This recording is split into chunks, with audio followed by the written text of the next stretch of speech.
Fools for Thought.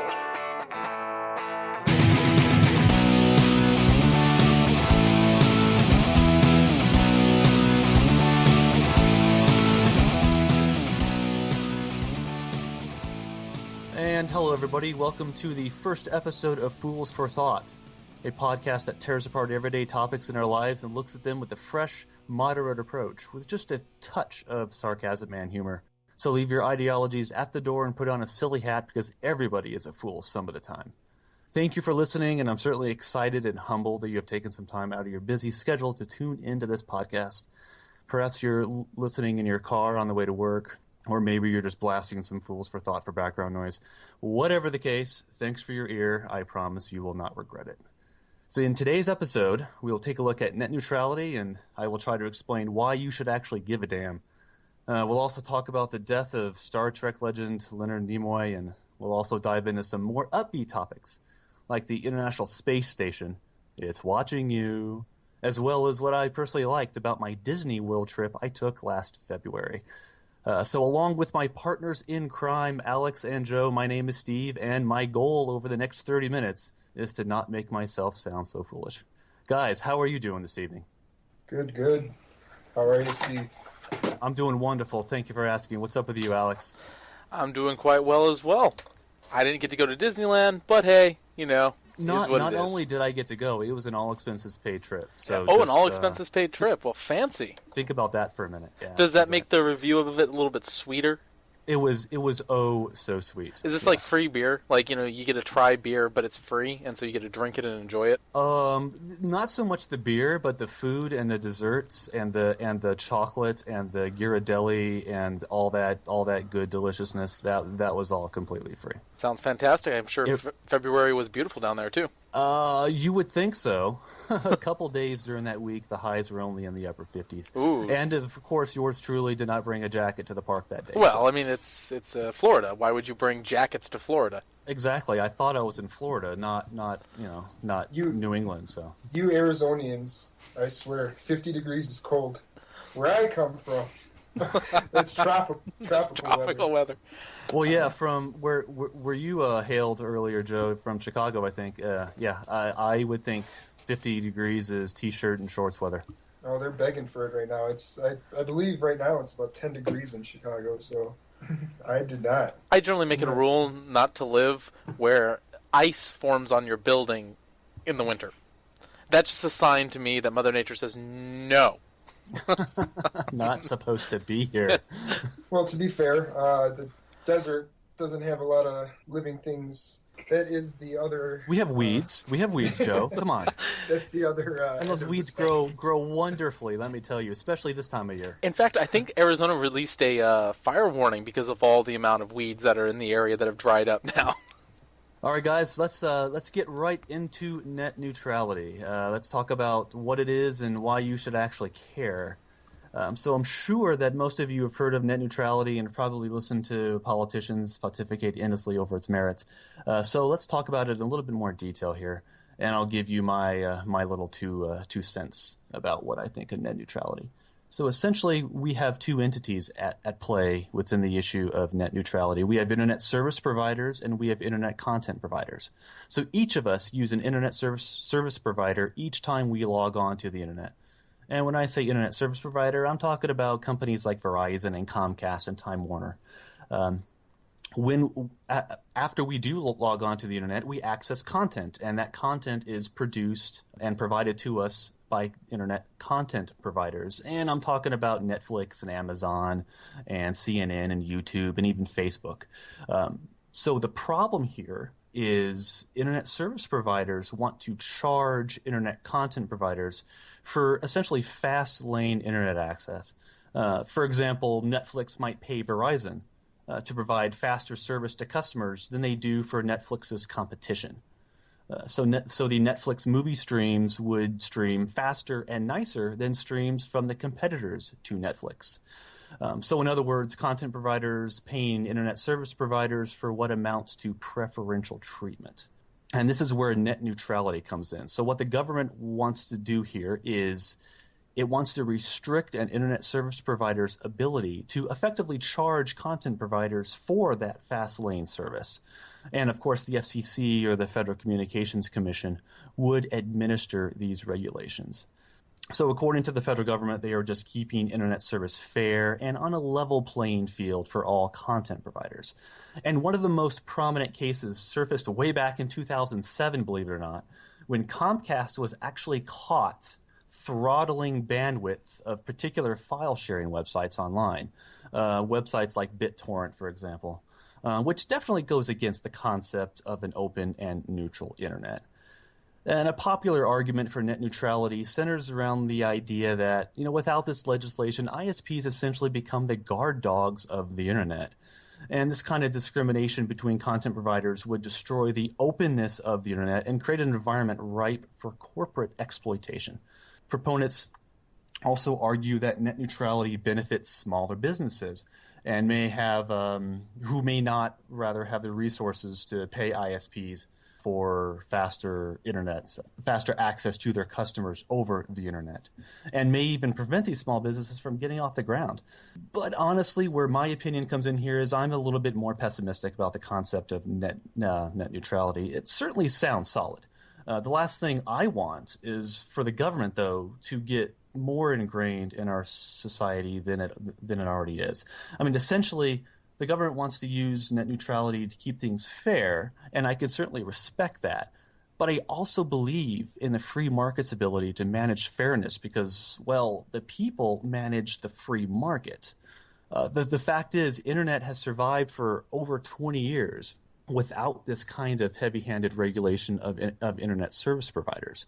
There are those who argue that without welfare, people would die off in the streets, or without anti-discrimination laws, our society would quickly turn back into Jim Crow South, and that's just not true. The free market is a powerful regulator, much more fair, in my opinion, than the government could ever dream to be. Competition through the free market has brought you that crystal clear LCD television that you watch at night and that car you drive to work every day. Take a look around you for a minute. Check out everything that you have. You can afford items that are downright amazing in their technology. And why can you afford these items? It's because of competition and the free market. That's why. In their drive to make more money, companies give people what they want for the price that they want to pay. This is where the people managing the free market comes into play. So small businesses survive not based on presumed protections from the government, but from the innovations that they offer and that the people want to buy for a reasonable price. There is a reason why the government outsources the majority of its existence through defense contractors and things like that. The free market is simply better.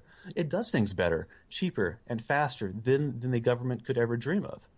So why then would anybody expect the government to step in and somehow protect small businesses or level the playing field in an economy that they so notoriously embraced for its own success through its own outsourcing?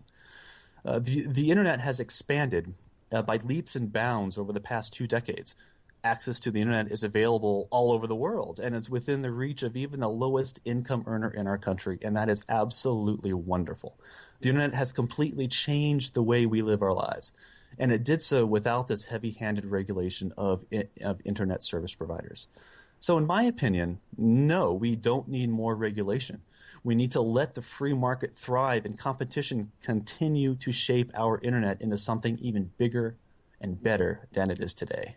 So Alex, what say you on this issue? On the topic of net neutrality itself, it's hard to really come to a single point of view, because you have 2 types of net neutrality. The first is the original concept of net neutrality that actually used to exist. It used to be law under Title I regulation, and that was you could not mess with essentially traffic. You couldn't shape traffic. You couldn't send people as an ISP like Comcast or Verizon from, let's say somebody wanted to go to Google. No, you throw them over to Yahoo. That wasn't allowed, and honestly, that was good. I do support that level of net neutrality where you cannot dictate where people can go on the internet, but you can dictate how fast their speed is or how much they use it, or all the stuff that relies upon physical infrastructure that has to be provided.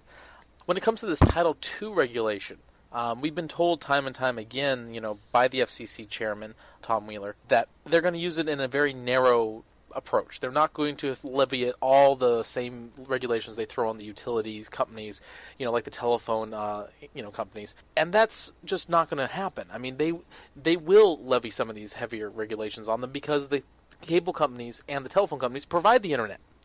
They're one and the same. They aren't a separate set of company or services. I mean, can you name another company you get internet through that doesn't also happen to provide you with telephone or cable that's a major national competitor?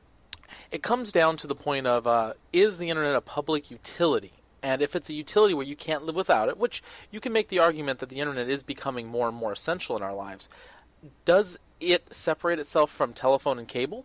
Or is it one and the same? Is all communication services now one and the same? And that's something that actually hasn't been addressed by the FCC, and it's something that nobody really wants to get into the topic or the discussion about because it changes all of our former regulation. And it's a much more holistic view of things. Speaking very narrowly down to this particular topic of Title II classification of internet services. So ignoring the fact that, Comcast and Verizon are both telephony providers and they give you the pipes through which they also give you the rest of your access. I want to quote somebody from the Harvard Business Review.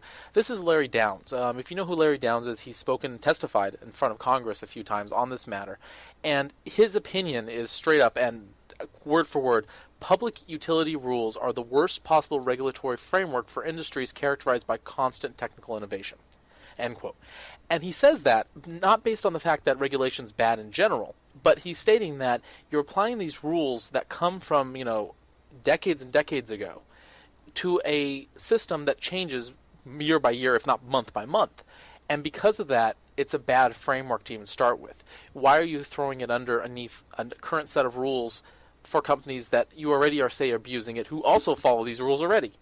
To try to put that a little more clearly, we're using telephone and cable rules to regulate the internet, despite the internet being way more innovative than cable TV or telephone has been in the last 30 years. And the companies who are going to be regulated by this already are regulated by it. They just aren't regulated in that one particular aspect of their business. But, and as he points out, in the article that we can go to our website and actually view the whole article on in the Harvard Business Review, it's not that the internet is a separate body that exists in space. It travels through the phone lines. It travels through the cable lines. And because of that, you do restrict internet if you hold it to the standards of cable or telephone lines. So, Alex, you've used the term Title II a couple times. For those who may not be familiar with the term, can you explain what Title II is?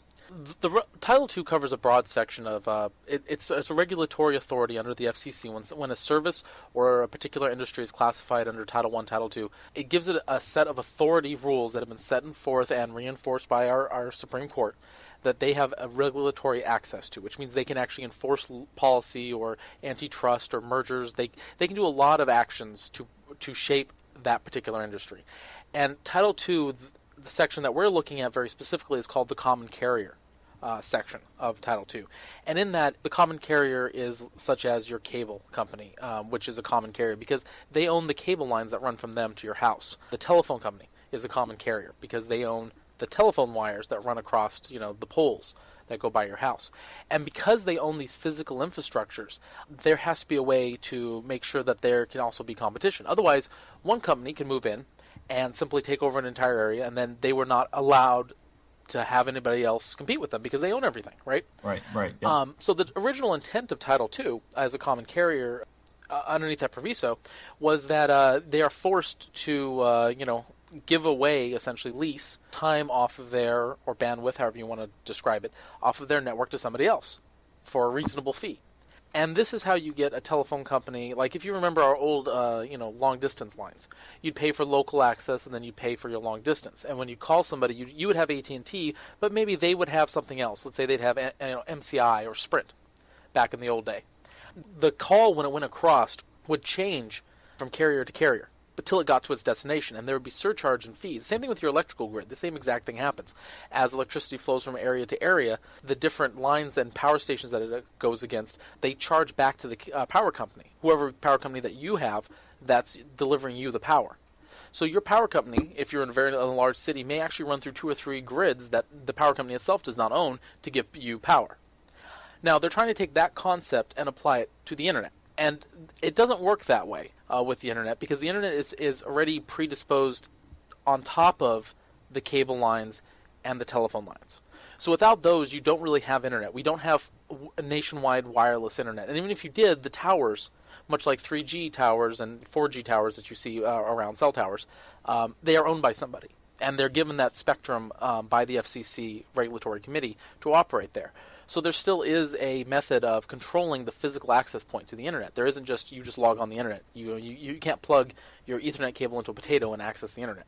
That's very true. But that's very true, right? So now you're talking about taking these companies who you're already unhappy with. People are already unhappy with Comcast. They're already unhappy with Time Warner. They think cable's a ripoff. They think their telephone's a ripoff. They don't like the high prices. They don't like the bad service. They operate already under Title II. All the complaints that everyone has about Comcast, about the poor quality and service, is because they already still operate under Title II. And now you're just packaging the internet services on top of them. And the funniest part is nobody really complains a ton about their internet service. If you actually look at the internet service, they want it to be faster and more efficient. Sure, we all do. But really, at the end of the day, people's internet service is fairly decent. It's maybe not the best in the world, but it's fairly decent. It's the one thing that of their entire package that works and isn't super overpriced. And the funniest part is that this is what's now being regulated. It was unregulated for the largest part for 20 years now. More than 20 years, 30 years if you want to go all the way back to 9600 baud modems when I was 5. And Larry Downs, again, of the Harvard Business Review, and I'm going to quote him, has a very good point on this. He says, download speeds, which topped out at 56K in 1999, now average over 38 megabits, an increase of nearly 100,000%. Transit prices continue to fall proportionately. Trillions more new value has been generated by entrepreneurs, and by entrepreneurs he is referring to like Google and Facebook, and disruptors across industries. And much of it has been in the U.S. And ending his quote. And it's true.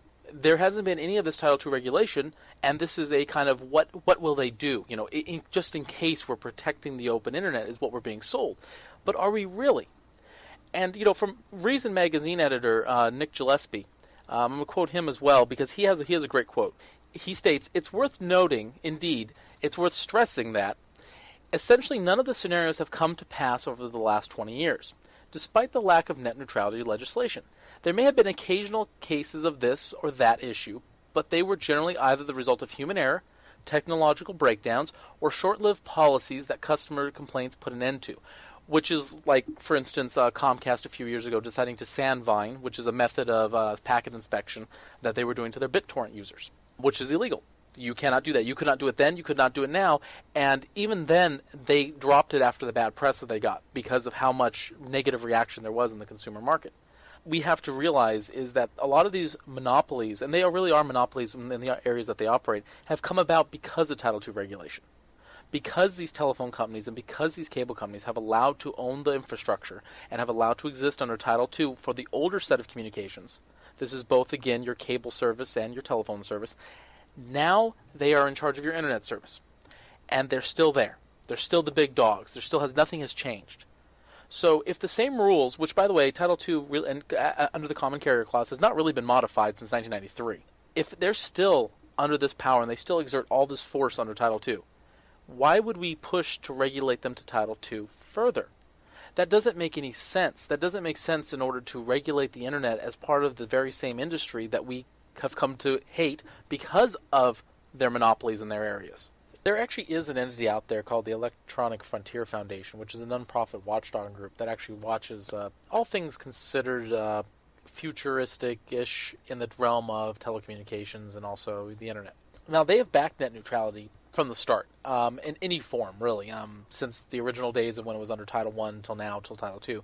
It's kind of interesting to note that even though in their celebratory article that they say, hey, we won, we did the big win, they say, and I'm quoting here in this article that the EFF has put out, but we now face the really hard part, making sure the FCC doesn't abuse its authority. So, wait a minute. Why would they say that that's the really hard part? If I thought it was to prevent, Comcast from being evil, which Comcast has done a lot of evil things in the past. But now we have to worry about the government even more so? That's the really hard part? This was the easy part? This big fight for net neutrality was the easy part? It just seems to me that, we went right to the Title II solution because it was the least worst option for the cable companies because they knew they could survive with a monopoly-style industry. Yeah, they might not make as much money, they may not be able to get to do whatever they want, but this is a fail-safe business. If you're under Title II, you have to get permission to start an internet company from the FCC. Do you know how difficult it is to get a license from the FCC Regulatory Committee? I love this conversation, guys. It seems like we're all on the same page regarding I mean, none of us want ISPs to discriminate between content providers, but giving the FCC even more authority to regulate this, or take on this new power, I guess, may not be the best way to go about this. So thanks, guys. I love that conversation. Lots of good information there. Let's go ahead and move on to a new segment here on Fools for Thought. It's called What Were They Thinking? And this one, Alex, take it away. What were they thinking? This week on What Were They Thinking, I decided to pick out an easy target that's actually come back into the market and in vogue recently. It used to be a source of extreme shame. So I'm going to play the original commercial for this, and let you guys just enjoy that before we go into discussion. Okay. You want to keep warm when you're feeling chilled, but you don't want to raise your heating bill. Blankets are okay, but they can slip and slide. And when you need to reach for something, your hands are trapped inside. Now, there's the Snuggie, the blanket that has sleeves. The Snuggie Oh my keeps gosh, you no, totally make it stop. warm and gives you the freedom to use your hands. So now, you can work the remote or read a book. Definitely enjoying this, right? You can't use your hands with a blanket. Well, I think what really makes it is the rhyming. I love the rhyming in that product advertisement. It totally makes me want to drop everything right now and go out and buy the Snuggie. But I could see the commercial. I could see that damn commercial in my head right now, and it's not a pretty sight. It was an incredibly effective marketing campaign. Strangely enough, Snuggies are not the first term for a blanket with sleeves. Essentially, a slanket is what they used to be called in the 50s. This is actually something that has been around for a long time and has not sold. Slanket. Yeah, has not sold it well. That's what they used to be called, slankets. It reminds me of jeggings. Jeggings, yeah. But they didn't sell it all until this company out of New York decided to market in this way. The Snuggie, believe it or not, has sold over $300 million in profit. Just pure profit. That's that it incredible. Made. Absolutely. And they're now back in vogue. But now they're back with a different twist. So I'm going to play the new commercial that they have now, and this product is launching off and taking off incredibly. They are set to sell as many as they did of the original Snuggie. Just wait to listen to this. Your dog needs to go out, but it's a cold, chilly night. A pet sweater could help, but they pull and they're tight. And putting them on can be a battle of wills. So how do you keep your dog warm when they're feeling a chill? Now there's Snuggie Dog, the little blanket with sleeves designed to fit your dog. Just like the Snuggie you love. Snuggie Dog is... They're being serious about this. Please do not let my wife hear that. Please, I beg you. This Was is that serious. The same woman? The same woman. It's the same woman. That same it's commercial. the same commercial, absolutely. And now the problem that you had of not being able to warm yourself up on the couch with your, blanket now is your dog's problem. We've gone from now humans being unable to function to dogs. Oh, it's perfect. Yeah, it really is. So it just has to make me go, what were they thinking? At the end of the day, how could this product have sold? How could the people who have bought this justify it? It's a robe that's on backwards. Well, it was 3 a.m. That's a robe that's on backwards. That's what it is. Man, it's all in the product marketing. This right here is the free market that might be run amok. I don't know, but it's just hilarious. Absolutely. So that's my this week's take on what were they thinking. Yeah, that was very well needed. Thank you. Thank you for that, Alex. Thank you. So, yeah, taking a step back maybe from that hilarity, let's take a moment of silence and remember the late Leonard Nimoy. All Star Trekky fans out there will certainly know who this individual is, his impact in the long-running series of Star Trek. We decided to take a look at his career, take a look at some of the positive things that he's done in our society, as well as the impact he's had on screen, and ask the question, what people are going to think of Leonard Nimoy in the next 100 years or so.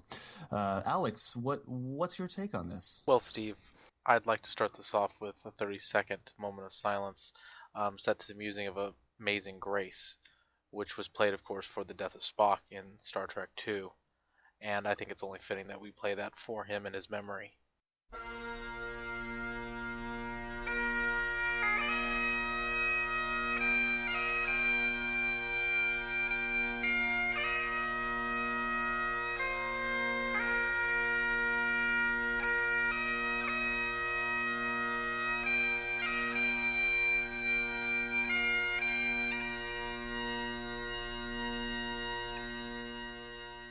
So, obviously, Leonard Nimoy is a cultural icon in the United States, and he did pass away here on February 27th of this year. Many people remember him for his Star Trek role, but he did a lot more in his life. And just going over, he did live a fairly long life. He was born in 1931, so, I mean, he has seen a lot in his life. He unfortunately succumbed to complications from COPD, which, caused his lungs to fill with fluid and unfortunately him to pass. Most people don't realize that he's actually a trained stage actor. Before he became Spock, if you will, on the TV shows, he started acting at the age of 8 on stage. Very young, obviously born to a family of actors. And he didn't really get a lot of fame or accolades until the 1966 Star Trek. This is where his career really did take off, and most people don't realize that are younger in our generation that the original Star Trek only ran for 3 years. From 1966 to 1969. And after that, it was done. It didn't come back into vogue later when the movies came out after Star Wars. But between that time, he did return to the stage, and he actually returned to Broadway in 1977, and actually, is well known for his Broadway acting, in addition to his role on Star Trek as, the first officer of the Enterprise. He did many films as well, and a lot of voice work. You can hear a lot of it. I mean, if you just go to his IMDb page, I can sit here for 10 minutes and just list everything he did. But more importantly, he didn't just act in front of the camera. He also acted behind the camera. After the success of Star Wars, he was contacted along with William Shatner and all the others to do Star Trek. And they put the Star Trek film on, and after the first one, that did okay, they got the second one, Wrath of Khan, which everyone remembers is the big, great scene. I mean, I think this is probably the most prolific scene in all of science fiction, or at least one of them. If people remember this, where he says his famous quote, and I'll play that for you. Out of danger? Yes. Don't grieve, Admiral. Just logical. The needs of the many outweigh The needs of the few. or the one. Now, that's obviously his famous quote is, the needs of the many outweigh, the needs of the few. He also has his other famous quote that everyone remembers on the show. Live long and prosper. Which, obviously he did. But his real stardom started to really rise in terms of what he did behind the camera with Star Trek 3. He actually sat in the director's chair for Star Trek 3 and Star Trek 4. If you guys remember Star Trek 3, that is where Spock is reborn. That previous clip, obviously, was the death of Spock. And then in Star Trek 4 is where they go back in time to save the whales. I think everyone remembers this Star Trek. It's a lighter Star Trek. It's a little bit more contemporary. It's easier for people who maybe aren't so into the sci-fi scene to get a hold of. So he was bringing science fiction, essentially, to people who were just, weren't too interested in the topic, which I think is a great thing that he was doing. Most people also don't realize that he himself was also a private pilot. He knew how to fly a plane. Obviously small aircraft, but that's what he did. And this is all the things he did. But is this really what he should be known for? Many, many astronauts will state that, he was one of the inspirations for why they decided to become astronauts. A lot of scientists will tell you that, he's the reason they wanted to become science officers, if you will, aboard, a starship. When in reality, they became scientists in a lab. But they were inspired by him. He did do some other actions, too, that weren't science fiction related specifically that I do want to bring attention to. Now, there was an article written in a publication, in 1968. So keep in mind, this is in 1968, and it is called Fave. And this is a magazine for people who, do pop culture / other things back in 1968. And he received this letter from a young girl. And let me read the letter for you. Dear Mr. Spock, I am not very good at writing letters, so I will make this short. I know you are half Vulcan and half human because you have suffered because of this. My mother is Negro, and keep in mind this is 1968, and my father is white, and I have been told this makes me a half-breed. In many ways, I am persecuted even more than the Negro. The Negroes don't like me because I don't look like them. The white kids don't like me because I don't exactly look like one of them. I guess I'll never have any friends. FC from Los Angeles, California. Spock received this letter, or Leonard Nimoy, my apologies, received this letter, even though it was addressed to Spock, to his house, to his personal address. And he decided to publish this in at the time, a very widespread publication, his response to it. Now, keep in mind, this is in 1968, just post the racial tensions of Little Rock and all that other stuff that occurred. And in it, he basically tells, it's a 3-page, and I have the link that if you want to read the publication in full, but it's a 3-page, response to her. And the gist of the responses say, it takes a lot of courage to be different. Be who you are, do not let prejudice get you down, and understand the value of yourself.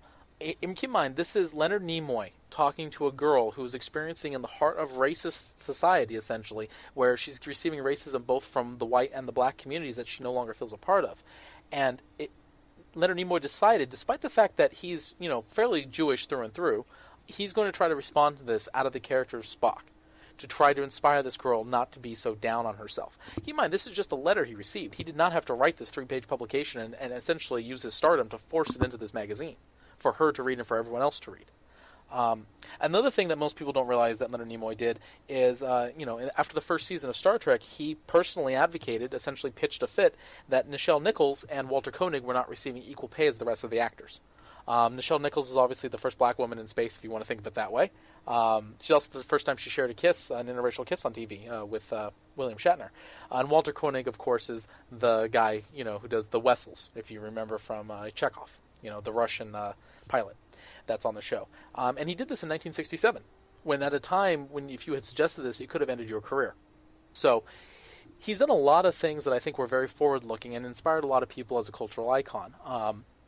And I do think it goes beyond him being some, science officer alien that's aboard a ship.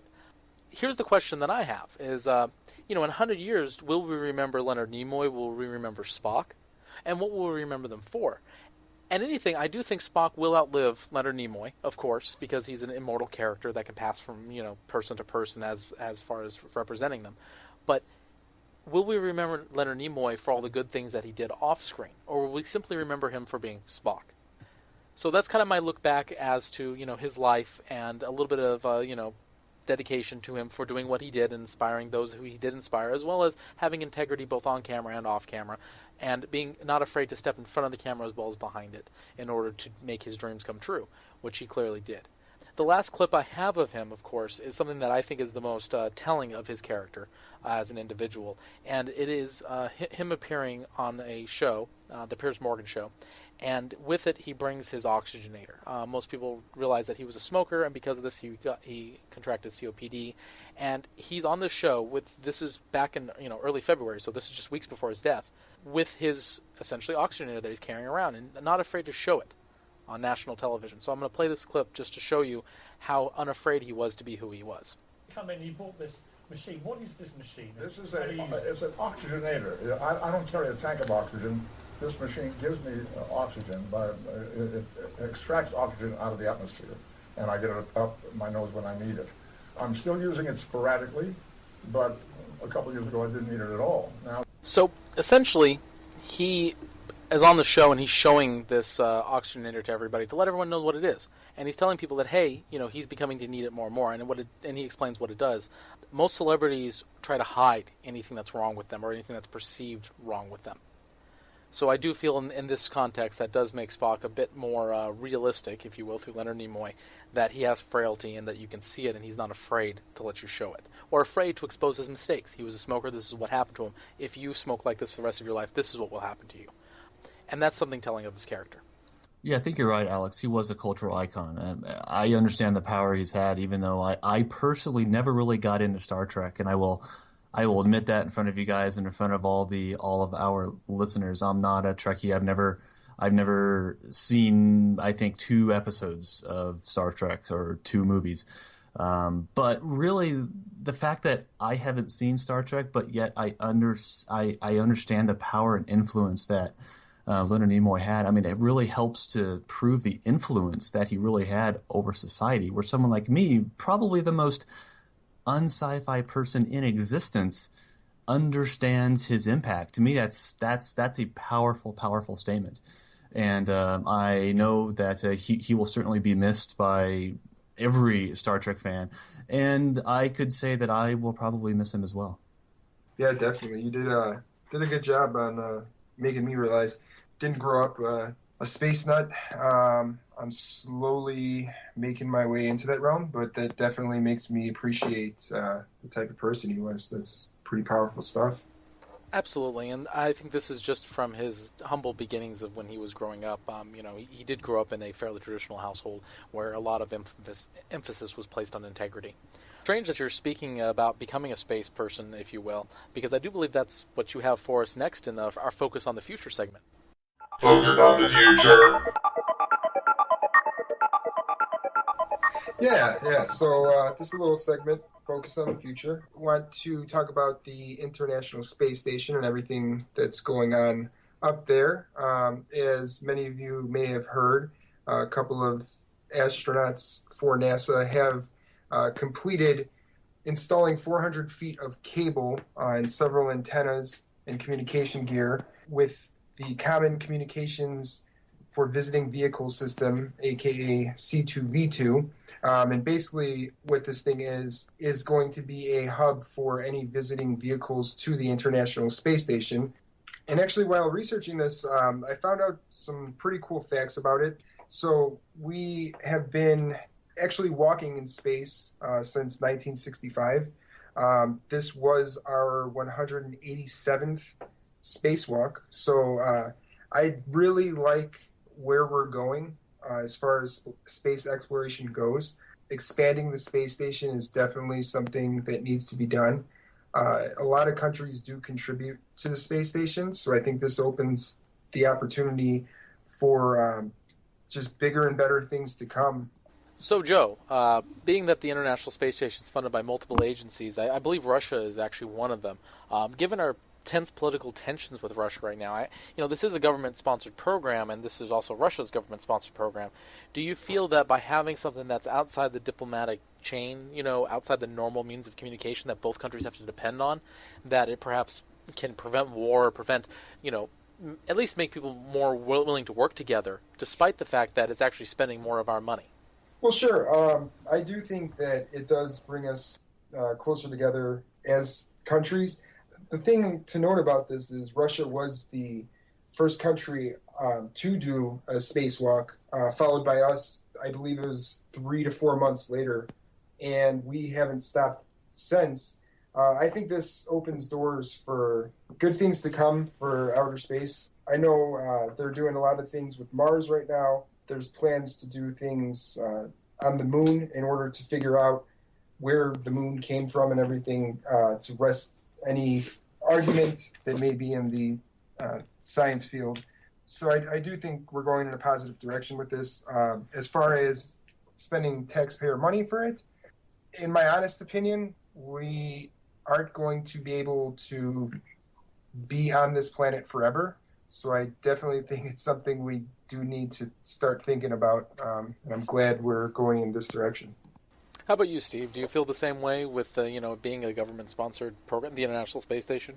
Yeah, that's a tough question to answer. I mean, in one case, on one hand, I guess it's nice to see countries working together. Strictly speaking, is it a constitutionally authorized expenditure? To be honest, I would say no. It's not constitutionally authorized. I think there are many arguments, and Joe just made one regarding space exploration in general. I mean, the merits of that task, of that goal. And I think the goals are incredibly worthy, incredibly worthwhile. But I also think that there are questionable repercussions when we talk about using taxpayer-funded monies to support this endeavor. I guess my take would be that, yes, I'm okay with them spending some taxpayer money on it, just for the fact that we need a presence as a country in space. You know what I mean? I mean, it's some things we need to have, Sure.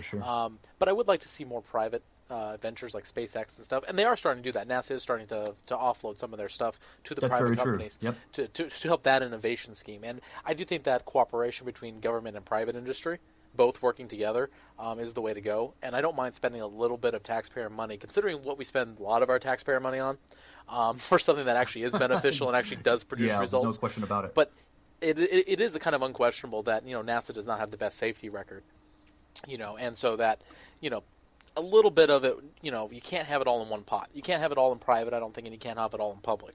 I do think you have to have a split between the two. One, what's in the best interest of us as a nation right now, and then the second one is what's in the best interest of us as a people, which I do think the actual private companies will actually do better in servicing. But to get to there, you kind of have to have the nation first, you know what I mean? It's like a stepping stone in order to become one world. You kind of have to have all the nations build up together. Well, I think the name is very telling. I mean, it's the International Space Station. It's not the U.S. Space Station or the American Space Station. So this was built to unify the world through a common goal, and I can definitely get behind that one. So speaking of being able to unify the world, you did go to a place that pretty much had a little sampling of most cultures from the world down in the Orlando area. So go ahead and give us your spiel on going to the Mouse House.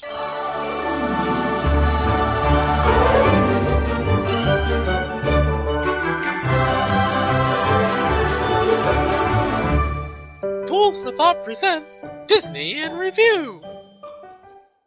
Well, man, I mean, I spent the last week in February in Walt Disney World, Florida, on a vacation with my parents. So my brother and his kids came down too. And they say that Disney World is the happiest place on earth. And I would have to agree, but I also say that it's the most detailed.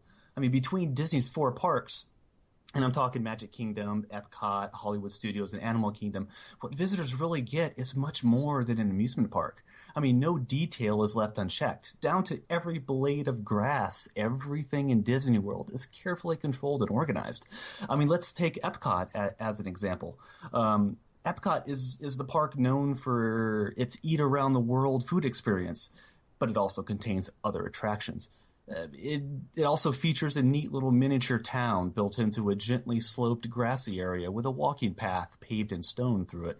I mean, a toy train runs through the town, navigating across bridges and through forests, around trees and over hilltops. Train stations and homes, some still being built by the townspeople, by the way, and schools pepper the town with nicer homes further up the hill. I mean, this is typical of any real city, but it's a miniature town. It was incredibly beautiful to see. Bushes throughout Disney's parks are carved into the shape of Disney characters. Costumed staff workers, whom Disney calls cast members, by the way, dressed as these characters and roam around the parks to greet kids and sign autographs and books and things like that. I mean, the support staff was genuinely happy the entire time. I mean, my wife, Courtney, was celebrating her birthday that week at the park. So at the beginning of our stay there, Disney gave her a little happy birthday button, and she wore that each and every day with a big smile on her face. And it seemed like every time we went to the park, 10 times a day, we would hear, "Happy birthday, Courtney." I mean, that was a commonly uttered phrase by Disney's staff. And we're talking maintenance workers, security guards, everybody. It doesn't matter what you do, what your title is. They all wished her a happy birthday.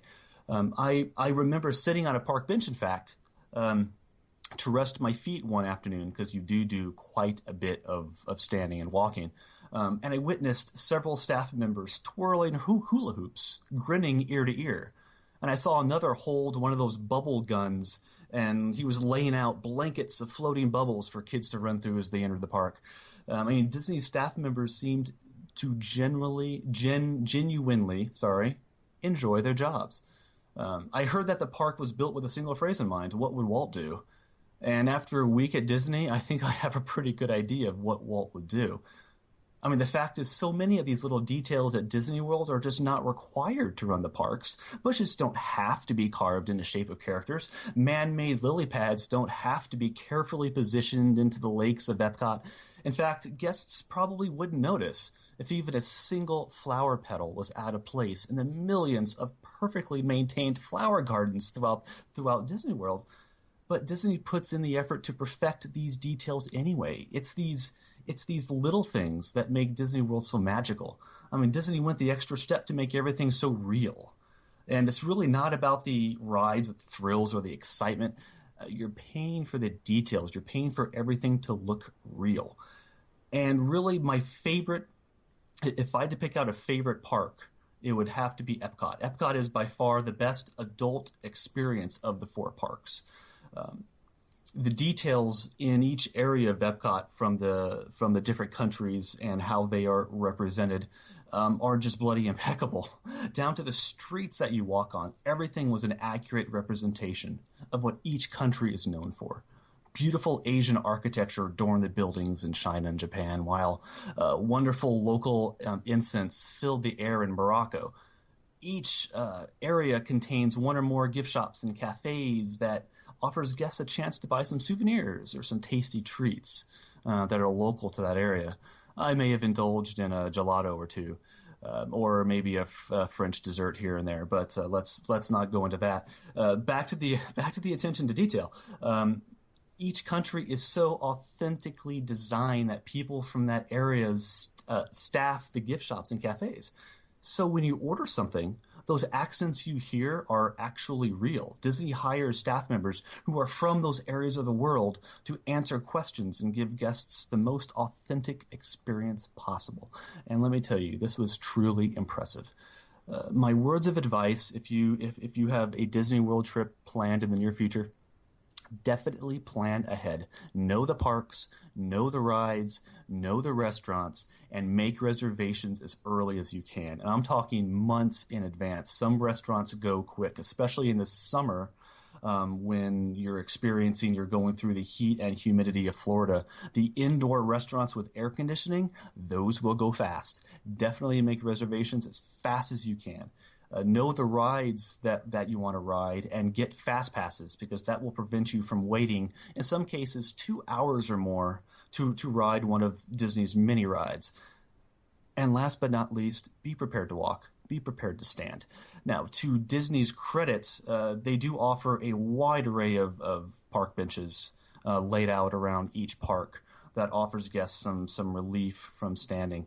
But your feet will hurt. It didn't help that I sprained my ankle pretty badly, I might add, 2 days before the Disney World trip.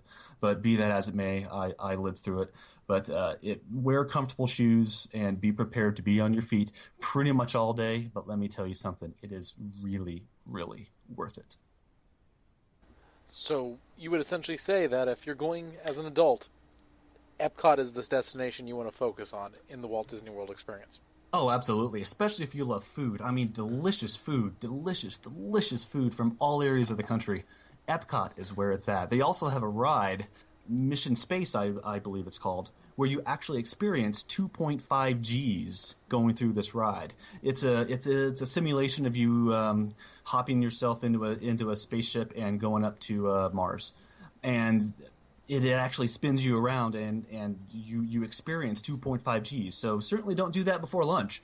Epcot, if you want a break from the kiddie stuff, from the kiddie rides and the child experiences, I guess, within Disney World, which are plenty, by the way, go to Epcot and enjoy some delicious food and maybe even a pretty radical ride there. All right, guys, that is it for the first episode of Fools for Thought. I hope you enjoyed our topics today.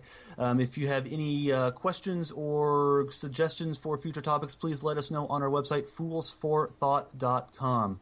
Thanks again, and I hope to hear and see you next time. For Alex and Joe, my hosts, I bid you farewell.